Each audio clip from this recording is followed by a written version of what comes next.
बहुत सुंदर सी बात कही गई है कि जब हम किसी के लिए दीपक जलाते हैं तो उससे हमारा मार्ग भी तो रोशन होता है। तारा संस्थान के कार्यक्रम में एक आवाज़ में आपका बहुत बहुत स्वागत है। और सच में हमने दीपक किसी को पथ दिखाने के लिए, रोशनी के लिए जलाया तो आगे का रास्ता हमारा भी तो साफ होता चला जाएगा। मेरे एक मित्र हैं, उनका एक बार अपने बॉस से ऑफिस में किसी बात को लेकर के झगड़ा हो गया और मेरे मित्र ने कुछ उनको अपशब्द कह दिए और उनके जो बॉस हैं, उनके सीनियर हैं, उन्होंने उनको उस काम से हटाकर कहीं और लगा दिया जो उनकी रुचि का नहीं था। बाद में मेरे मित्र को एहसास हुआ कि गलती उनकी थी और उन्हें उस बात का बहुत पश्चाताप हुआ, अंदर से उन्हें दुख हुआ। तो वो अपने बॉस के पास गए और उनसे माफ़ी मांग ली। और जो उनके सीनियर थे वो भी बहुत बड़े दिल के थे, बहुत सज्जन व्यक्ति थे, तो उन्होंने अच्छे से माफ़ किया और वापस उनको उसी काम में लगा दिया। और दोनों के बीच की जो दूरी थी वो मुझे लगता है पहले से भी कम हो गई, अब वो और नज़दीक आ गए। तो मुझे ये लगता है कि जो मेरे मित्र थे उन्होंने अगर अपनी अहम रखा होता और माफ़ी नहीं मांगी होती, उन्हें ये एहसास हो गया कि वो गलत थे और उन्होंने तुरंत जाकर के माफ़ी मांगी, तो ये एक बहुत बड़ा गुण है जिसके कारण बहुत सारी दूरियां मिट जाती है। तो न सिर्फ परिवार में, न सिर्फ काम की जगह पे, आम जीवन में हम कई जगह देखें, अगर हमसे गलती हो और अगर हम किसी को सॉरी कह दें तो चीज़ें आसान हो जाती है। सड़क पे यदि हम जा रहे हैं और गलती से हमसे कोई गलती हो जाए और हमारी गाड़ी के कारण किसी को छोटी सी टक्कर लग जाए या किसी गड्ढे में हमारा टायर चला जाए और पानी उछल जाए, अगर हम उनको थोड़ा सा रुक के और विनम्रता से सॉरी कहेंगे तो मुझे जो मेरा अनुभव बताता है कि आज तक ऐसा नहीं हुआ कि किसी ने हमें माफ़ नहीं किया। तो एक छोटा सा जेस्चर होता है जो आदमी को, मुझे लगता है, बहुत बड़ा बना देता है कि विनम्रता से माफ़ कर दीजिए, मुझसे गलती हो गई, ये कहना। माफ़ी का भाव हमेशा हमें शारीरिक और मानसिक रूप से मजबूत बनाता है।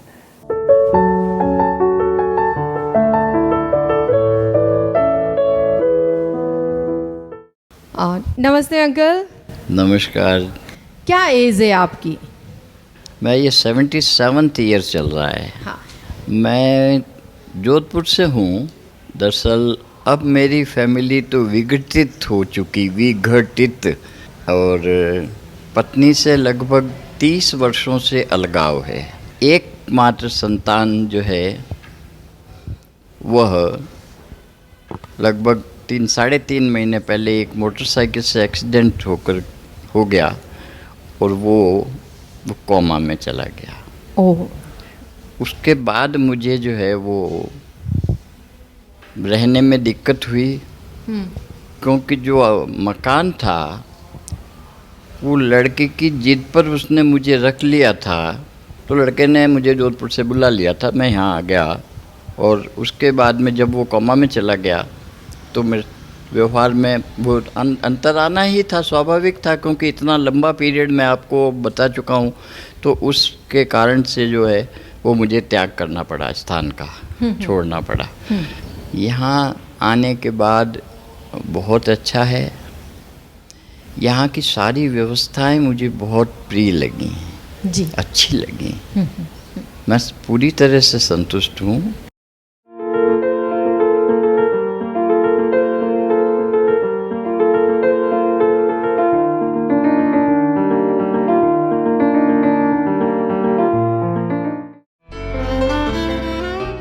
एक आवाज़ के हर एपिसोड की तरह आज हम फिर चलते हैं एक गांव की ओर।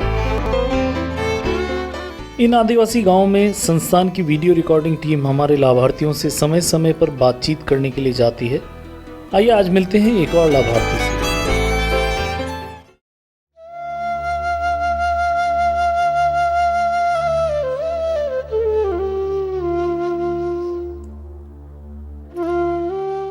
किसी ने कहा है कि गलतियां सुधारी जा सकती हैं, गलतफहमियां भी सुधारी जा सकती हैं, लेकिन गलत सोच कभी नहीं सुधारी जा सकती। इंसान का दिमाग भी क्या है समझ ही नहीं आता।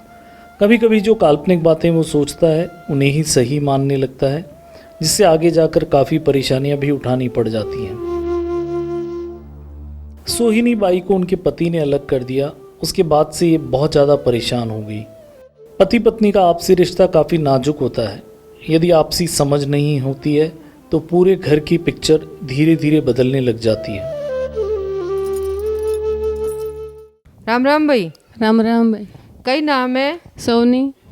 कतरी उम्र है? मैं तो अनपढ़ हूँ, कहीं पता मैं 50-60 साल की भी हूँगा। घर में कौन कौन है? घर में तो पति है, मेरा घर वाला है, मेरा लाड़ी है, मेरा बेटो है, सब है। और बेटी? बेटी ये मेरे साथ में है। तो आपके घर वाले कहाँ रहते हैं? घर पे रहते हुए तो। आपके साथ ही रहते हैं? नहीं नहीं, मेरे साथ नहीं है, मैंने काट दी थी। आपको निकाल दिया? मेरे को निकाल दी थी। मेरे नहीं चाहिए, मेरी जरूरत नहीं है तुम्हारी। क्यों? क्योंकि मेरे नहीं चाहे, मेरे सोना की जरूरत है, जतरे राखी मारे नहीं चाहिए। तो उन्होंने दूसरी शादी करी? नहीं की दिए, वे तो गांजा पिए, शराब पीता है, कूटमार करता है, लड़ाई झगड़ा करता है। मैंने घर से बाहर निकाल दी थी। मैं 7 महीना तक घर से बाहर नहीं रही हूँ। जतरे बने मारे पीर वाला ने क्यों मैं कहे आप भाई बंद आवो ने मैं गामरा और बेड़ा करो ने पूछा ये कैसे आवे, तो पीर वाला ही कोई नहीं आया। नहीं तो यो क्यों करता यशो? ये ठेठो यूज करता। मैंने बचपनों पर नहीं दी थी मारे बाप ने। बचपना में मारी तकलीफ है जो है से मेरे बाप यूँ के नहीं बनाने के कई थारे दक है हमारे शरीर। मेरे बाप पूछे नहीं कासे नहीं। मेरे नाबालिग में 15 साल दिन मेरा डिलीवरी हुई तो मेरे धनी बोल दो का ये मेरा नहीं है, मेरा नहीं है। तो मुझे समझती नहीं। मेरे पीर जाइन कहती, मेरी माँ ने कहती, बाप ने कहती मैंने यूँ के तो भी मेरे माँ बाप हूँ वही नहीं की दी मेरी। तो मैं क्या करूँ? फसे पूरे मन्ने मन्ने बाहर ने काढ़ी। तो मैं बाप रे घरे डिलीवरी हुई तो फसे मैं बीमार हुई, सब मीनों उठी हुई मुँह फांसी। तो मुँह हुई मैंने फांसी मिली मेरे बाप रे। तो मेरे एक बच्ची ही तो वे भी ले ली थी, 1 साल पर मेरे कोड़े रही न। वाई भी ले ली थी, वाई फसे 7 साल री मोटी की दी बने न। मोटी की दी मैंने माँ बेटी ने बोलो भी नहीं देता। मुँह एक दान मारे पीर गिन लेन गई तो वटे आई लेन पर आयो सोरी ने मारा घर वालों। मुँह 3 महीना वटे रही, सोरी ने लेन पर आयो तो मेरे बाप बाप यूँ नहीं क्यों भाई सोरी ने क्यों ले गो तू, तो बने आदमी ने बतलायो ही नहीं। तो अब बार आप कतरा टेम मोटे? अब बार मैंने 2 साल वे गया। 2 साल वे गया मैं भक्ति करता करता वका करी रू। तो आपरो बेटो भी आपने नहीं पूछे? नहीं, मेरा बेटो पूछे नहीं, धनी पूछे नहीं कि मेरे नहीं चाहिए, मेरे नहीं चाहिए। कभी तो एक दूसरे पर दोषारों पर इतने लग जाते हैं कि ये समझ पाना मुश्किल हो जाता है कि कौन सही है और कौन गलत। खैर जो भी हो, क्या कह सकते हैं और क्या कर सकते हैं। जी बच्चे या आपरे बेटी जो आपरे लारे है या? हाँ या लाइयों के मारी नहीं है या तो आप जटे जटे गया आपरे लारे की लारे सी या नहीं यूं के यही नातेगी न मारे वदे के यही नातेगी। तो ये आपरे बेटी भणवाने नहीं जाए? जाई रही है मिली रू बनवा मुँह भूखे मरी रू तरे मरी रू फाटू गाबू पहरी रू थोड़ू वे थोड़ू खाई रू पर बनाई रू मुँह। कसी क्लास में बनी रही है? या 11वीं बनी रही है। यूं के धनी के मुँह अन्नो बाप नहीं या मारे बेटी नहीं अन्नो बाप वे जटे तो जे वो पन्ना आवी ने। मैं कि यदि मुँह कटी दूँ वो ठीक है थारे धनी वे जटे था मुँह थारो धनी नहीं हूँ ये बोले अब मुँह हाउ हो रहा नहीं है? हाँ नहीं है। आपरे माँ? माँ नहीं है, बाप है। बाप ही कहीं नहीं किए माँ हाँ जतरे तो भी अणा ने कहीं कहता कि नहीं कहता? नहीं माँ के आयु नहीं बाप के आयु न के मुवका नहीं देखती इतना है। तो आपरे पीर में आपरे भाई भोजाई वगैरह कोई साथ नहीं दे, कोई साथ नहीं दे। माँ पर नहीं जदी माँ अतिरिक्त 10 साल री पर नहीं। तो मतलब आप पन्या जनी दिन रा दुख देखी जदेरी मुँह अटो बाप रे घरों गई जदेरी बटे दुख देखी रही से न कुटे कुटे ने पग तोड़े न क्या न अटे अटो न मारे अटो 3 थोड़े बोंगी थे गए कम की दी थे गए कमरू। अबे मैंने काम वे नहीं ये गोड़ा सेटे गया तो मैंने अटे बैठी तो उठू नहीं वेवा तू ऐसी दुखी हुई मुँह। सोनी बाई मेहनत मजदूरी करते हुए अपनी बेटी के साथ अलग रहकर गुजर बसर कर रही हैं, लेकिन इनकम इतनी नहीं हो पाती कि घर ठीक से चल सके। तो बच्चा आपरो घर खर्च किस तरह चालतो? ये मजदूरी करें करो पूरू, मजदूरी करे करें करा पूरू। यो मकान आपरो घर रो है कि नहीं है? यो तो खटी करो घर है, भाड़े रे रू खटी करो घर है। तो कतरो लागे किरायो? 500 रुपया दूँ। तो बच्चा 500 रुपया कटू लावो? 500 जाऊँ न मजदूरी मजदूरी दायरू गेहूँ काटवा दायरू मन करे कंडे रोटी बनावा जाऊँ कसरो पोतो करवा जाऊँ। तो मतलब मजूरी आपने आको महीनो मिली जाए गांव में कि नहीं मिले? नहीं मिले वे जदी जाऊँ नहीं वे जदी भाई बे गंवरी टाइम है तब गेहूँ काटू जतरे तो मारे मारे जाऊँ से गेहूँ काटवा नहीं वे जतरे पसे कसरो पोतो करवा लागू फांसी। पाछा कसरा पोता करवा लागू कसरा पोता कराने घर खर्चो काढ़ कोई 1000 रुपये देन कोई 500 रुपये देन यो 2-3 थोड़े कम पकड़ो फाचे मक्की खोदवारी टाइम में मन घर मक्की खनवा जाऊँ न यूँ करें पूरू करी रहन अब ऐसे दिक्कत है से अब बाड़ू लागे न हाथ मंद वेदा तो दवाईरा पया लागे अब मारा सोरी मोटी वेरी अने खर्चो लागी रोज रो खर्चो आवी रो छे कटी कई दूध रो पयो सो रोज सावन आवत दूध रो थावे छे न पछे हाजा मांदा वही जाओ जनाड़ पछे कुणा वेरे कुछ नहीं राम सन ने रिवीरा राम राखी न रे अन राम मारी तो मर बे कई करो बे। तारा संस्थान सोनीबाई को गौरी योजना के अंतर्गत हर महीने 1500 रुपये की नगद सहायता कर रहा है ताकि घर चलाने में थोड़ा सा सहारा लग सके। ये कहती है इससे मुझे घर चलाने में बहुत सहायता मिलती है।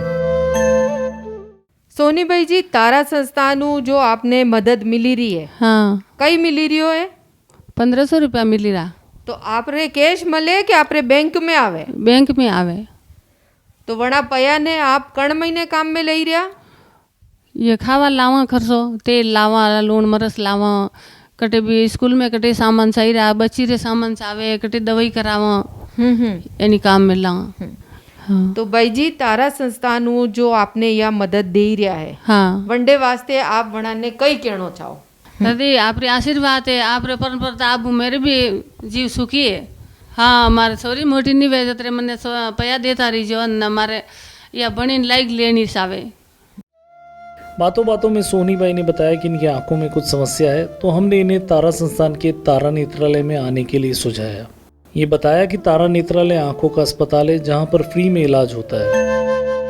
अबे यो क्या हमारी बेटी नहीं है तो वने तो परी साड़ी पर मुँह कटे साड़ू के तो मैं क्यों मुँह भाई थारी नहीं वे बेटी तो अबे खून से एक बुक करावा तो यह बात वो आदमी के जंदान यूं नहीं लागे रोनो नहीं आवे अबे आवे तो कई करा ये रोए नौका फोड़ी आदि देखा नादी देखा ही नहीं तो दवाखाने कटे बताया नहीं हाँ क्यों कोई नहीं बताया री पास आवे कटो बतावा तो आपने खबर है कि उदयपुर में ने वो दवाखाना है तारा नेत्रालय वटे बिल्कुल फ्री में जांच वे ऑपरेशन भी फ्री में वही जाना डिम्पल मैडम जटे नौकरी करे वटे है नी हाँ तो वटे पया ही नहीं लागे तो कणी दिन अनारे लारे आवजो जांच परी कराओ जो आकारी तारा संस्थान द्वारा संचालित 5 निःशुल्क आई हॉस्पिटल्स तारा नेत्रालय उदयपुर दिल्ली फरीदाबाद लोनी और मुंबई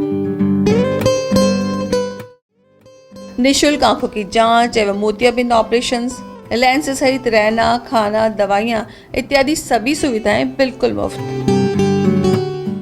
भाई राम राम राम राम कई नाम है बसंती भाई कतरी उम्र है 60 तो भाई आप रे आँख में कई परेशानी वही आँख में तो कहीं नहीं भी ये बात तो ये आँख है कि हाँ। तो मैं हारी घबरावे जाए तो कणी आँख में ऑपरेशन कराव्यो अणी में कराव्यो कदी कराव्यो ये बारिश करवियो कतरे दड़वियो 15 दाड़ा वे गया तो कशोक देखा ही रियो हाँ देखा पहला वैसे होसे देखा ही रियो हाँ देखा बड़े हाउ देखा है सेठी हाउ देखा है देखा ये सचमा लगे तो काला कर देखी सचमा ले लो देखा है बढ़िया देखा ही रियो देखा तो अटे जो ऑपरेशन कराव्यो अंडा कोई पाया तो नहीं लाग्या ना नहीं लगा दवाई राख जांच राख कहीं नहीं अटे हॉस्पिटल में कतरा दिन रही है 3 दाड़ा रहे न 3 दाड़ा में कहीं परेशानी इतनी आवी ना कहीं नहीं खाओ पीवो सब मली सब गयो आनंद है भगवान खुशी हो तो भाई जड़ा आपरे ऑपरेशन कराव्यो वन्य कई आशीर्वाद आलोगा तुम्हारे बच्चा बच्चे हार हौजी रह जो जीते रह जो वो थाव कीजिए भगवान। आधुनिक मशीनों से सुसज्जित नवीनतम तकनीक फेको सर्जरी द्वारा ऑपरेशंस एवं अनुभवी डॉक्टर्स की सेवाएं। आपका नाम क्या है? मेरा नाम है मोहम्मद इसहाक। आपकी उम्र कितनी है? मेरी 75 साल की उम्र है। आप कहाँ से आए हो? मुंबई में कहाँ रहते हो? जोगेश्वरी में रहता हूँ। आपके घर में कौन कौन है?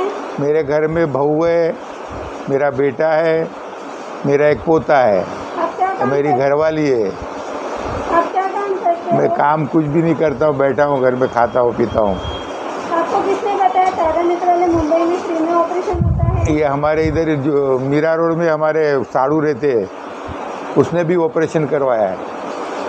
कितने समय से नहीं दिख रहा है क्या? मेरे को अभी है ना ज़्यादा करके 1 महीना हो गया। 1 महीने से एकदम झांका झांका दिखने लग गया। समझे? आपके ऑपरेशन का पैसा तो नहीं लगा? नहीं, कुछ भी नहीं लगा। किसी भी हॉस्पिटल में फ्री आई कैंप का प्रायोजन कर आप भी इस नेक कार्य में हिस्सा लीजिए। 11,000 रुपए में आप किसी भी हॉस्पिटल में कैंप करवा सकते हैं और जरूरतमंद जनसाधारण को नई रोशनी का उपहार दीजिए। पूर्ण विवरण हेतु कृपया संपर्क करें 9549399993 9649399993। धन्यवाद। अब समय हो चला है एक मुलाकात का। इस भाग में हम आपको ज़रूरतमंद लोगों की सहायता के लिए तारा संस्थान को सपोर्ट करने वाले सहृदय दानदाताओं से मुलाकात करवाते हैं। आइए मिलते हैं इस कड़ी में एक और सहृदय इंसान से। अभी जो आदि आपने तारा संस्थान को राशन किट के लिए जो मदद करी उसके लिए मैं आपका बहुत सारा धन्यवाद कहना चाहती हूँ।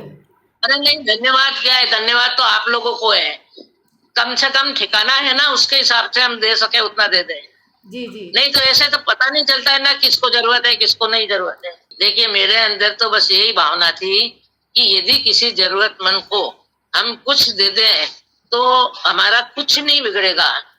अच्छा लग रहा है, इसलिए मैंने पीछे भी डोनेशन किया था आपको, वो जो बिल्डिंग बन रही है उसमें। जी जी जी। आप हम सब एक सरीके हैं, हम सहयोग दे रहे हैं, आपको उसको वितरित कर रहे हैं। जी जी। कौन नगरिया आए जाए खत न खबरिया, जाए जब जब उनकी यादें, आए होठों पर फरियादें, जाके फिर न आने वाले, जाने चले जाते हैं कहाँ। कार्यक्रम के अंत में एक प्यारी सी शख्सियत दीपा जी मल्होत्रा के बारे में बताएंगे। और दीपा जी का लंबी बीमारी के बाद में, कैंसर के बाद में अभी कुछ माह पहले निधन हो गया। और बहुत ही मजबूत महिला, बहुत ही प्यारी सी महिला, जिन्होंने अपने दृढ़ निश्चय से एक वृद्धाश्रम की स्थापना की और उनकी स्मृतियां हमारे मन में हमेशा अंकित हैं। ईश्वर से यही प्रार्थना है कि दीपा जी को अपने पास स्थान दे। इसी तरह से हम कुछ उन लोगों के बारे में बताते रहेंगे जिनके कारण तारा संस्थान में बहुत सारे सेवा कार्य हो रहे हैं। और तारा संस्थान की जो बागडोर है आप सभी के हाथ में है, जो हमारे दानदाता हैं, जो किसी न किसी रूप से तारा संस्थान की मजबूती में अपना सहयोग दे रहे हैं। बड़ा हो या छोटा उससे मायने नहीं रखता, बात यह है कि आपका भाव कैसा है, वो सबसे इम्पॉर्टेंट है। और मुझे लगता है कि जो भी अच्छे काम में जुड़ते हैं उनका भाव सर्वोपरि होता है। अगले एपिसोड में हम फिर आपसे मुलाकात करेंगे, तब तक के लिए धन्यवाद।